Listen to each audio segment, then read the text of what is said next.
Portland, one of the cities at the center of the country's drug crisis. All right, I got another dealer here. Where's he at? We're rolling right now. Fentanyl flooding Oregon streets and posing a grave threat to our communities. One pill can kill a person today.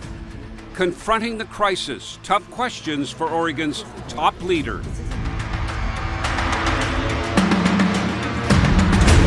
And tonight we're taking your concerns about the drug crisis straight to the governor after our exclusive investigation into how fentanyl is impacting all Oregonians. Our KOIN 6 investigator Elise Haas is holding leaders accountable, taking on what is the state's largest issue right now, Elise. We wanted to know exactly where she stands on these overlapping issues in our community for the drug crisis. And in our conversation, she really sets out how she's prioritizing the issues of drugs, addiction, and mental illness. That's what we're looking for. Jeez. Is that all powder? Yep, compressed powdered fentanyl. Public spaces across Oregon are plagued with hard drugs. How much does a little baggie of that cost? $40. I watch Portland police target drug dealers in an overnight operation. Fentanyl is plentiful, emerging as the catalyst for demise. Fixing the problem is a top priority for Governor Tina Kotek. The fact that if you want to get clean from fentanyl, you need another hit every hour. I mean, that is just changing the game of what services we need to provide. You try a pill, it can kill you. Residents telling KOIN 6 rampant open drug use and dealing is disrupting daily life. It's something the governor is vocal about banning. Lawmakers are already crafting a bill to address it. We don't want to see public use on our streets. We don't want you drinking on our streets, smoking marijuana, and we don't want you doing other serious drugs, right? So I want legislators to make the changes we need to keep that from happening. Legislators have to bring more tools to the fight. They need more tools for law enforcement to enforce going after dealers. As part of the legislature's proposal to amend Measure 110, recriminalizing drug possession, individuals caught with a personal amount of drugs would be given the choice to pursue treatment instead of facing punishment. So if something like that were to pass, how would the state make sure that those people do really have the option for treatment if we don't even have enough treatment for people who want it right now? So the really important question here, if we go back to when voters approved Measure 110, people think this is a public health issue. They thought it was the right thing to do. We weren't set up for it, right? And we haven't been successful. So whatever changes the legislature make sure we have the timing right, make sure we have the resources. So when it comes to what they're talking about, what I call pre-booking diversion. Before you go to jail, you'd have a diversion path. Is law enforcement ready for that? Are the courts ready for that? Are the service providers ready? I'd like to say today I know all the answers to those questions. I don't. But what I've said to legislators are, let's be ready. If you're going to do this, make sure we have the services in place. So that's what I'm working on our end, because that's what the state's role is. But she says diverting any addiction treatment money from Measure 110 is a non-starter. That money from marijuana revenue has been transformative. So I would say to anyone who wants to play with the money, don't touch the money. However, there are multiple challenges on this front, as addiction often coincides with severe mental illness.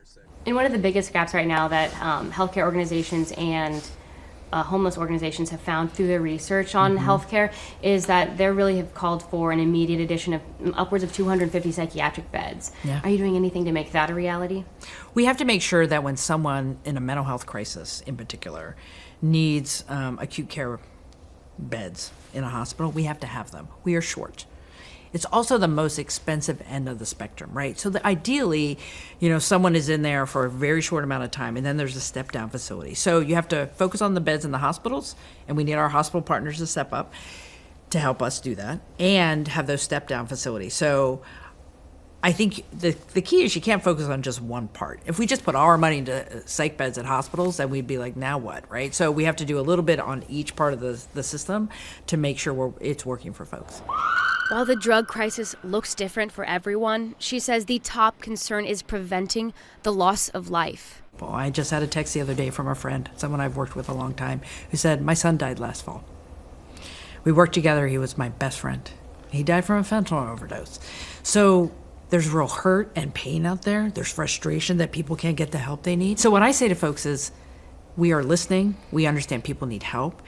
And we want to be as strategic as possible to provide that care. Some experts are saying that the fentanyl problem is a supply issue, not just a demand issue. So, at the state level, what are you doing to squeeze the supply? Well, I think it's unusual that a governor, with the interest of the mayor, has brought in state police to work with Portland police to try to get dealers off the street and try to handle it at the street level. We've been talking with our federal partners. This is a federal, state, local issue. We want to say to the folks who want to sell, we want to make it really uncomfortable for you to sell in Portland and to sell in the state of Oregon. We don't want you here. Get out of our state, and we're going to make it as hard as possible for you to be here. But it is difficult, right? It's going to take some time. I do believe we need to have a conversation in 2025 with the legislature about what more can the state police do statewide so they can be that front line of saying no to the drug dealers. And the lessons we're learning from Portland, I think, will be helpful. And then you said it yourself how deadly fentanyl is. So should the state be increasing the penalties for people who are trafficking and dealing fentanyl? Well, I just want to make sure we can catch them and, actually, penalize what they're doing. I haven't actually looked at the actual, penalties involved. What I've been hearing is we need the tools that the legislature is going to give so you can actually prosecute. So we're starting there. But we have to figure this out. In the meantime, the governor declared a fentanyl state of emergency with Multnomah County and the city of Portland in January to align tactics. In our reporting, when we're talking about addiction and homelessness, from local governments, cities and counties, we're seeing that they're not on the same page. That's leading to delays. It's leading to an unclear course of action, and taxpayers aren't seeing results, those tangible results. So have you considered appointing a czar at the state level to really make sure that everyone is being consistent? I'm going to do whatever it takes to make progress. It's unacceptable when you have this kind of, who did this, who's doing what. We don't have time for that. Her bottom line for local leaders and lawmakers is to ask hard questions and make every dollar count. So overall, Governor Kotek outlined her main goals for addressing the drug crisis, ensuring sufficient treatment beds, bolstering the workforce with adequate pay, and preventing young people from trying fentanyl in the first place. I love your question about drug czar, because a lot of places that have success have a drug czar in charge to cut through all the red tape. And even the governor says the county and the city fighting. So she declared a fentanyl emergency along with Portland and Multnomah County. What's being done now in that emergency? And what about expanding addiction treatment? Because that's key to this.